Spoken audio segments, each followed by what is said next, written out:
Samantala, hindi raw magpapadala sa pressure ang ombudsman sa pagsampa ng kaso laban sa mga opisyal. Iginiit din ng ahensya na wala silang pinupuntirya ang kasuhan. May report si Juan Antonio.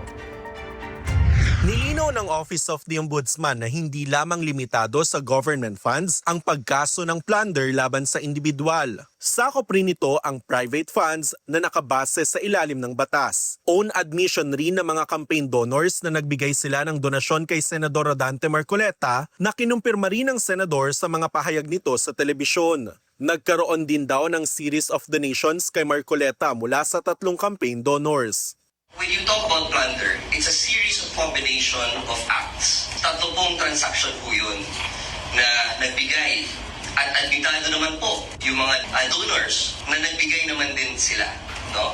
And from the own admissions as well of Senator Marcoleta, tinanggap niya yung 75 million. Ngunit hindi po niya nadeklara sa SALN, neither niya dineklara sa kanyang SOSE. Nilinaw rin ng ombudsman na matagal na nilang nais maging state witness si dating DPWH Secretary Manuel Bonoan para sa case build-up laban kay dating House Speaker at later Representative Martin Romualdez. Lalo na't naniniwala ang ombudsman na malaki ang magiging testimonya ni Bonoan para sa kasong isasampa laban sa kongresista. Yung kaso po ni former Speaker Martin Romualdez is getting stronger by the day.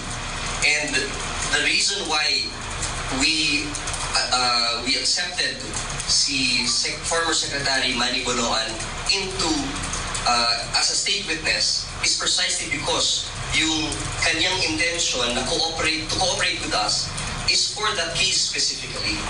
Nagpahayag naman ng suporta si Senador Ping Lacson kay Ombudsman Remulla.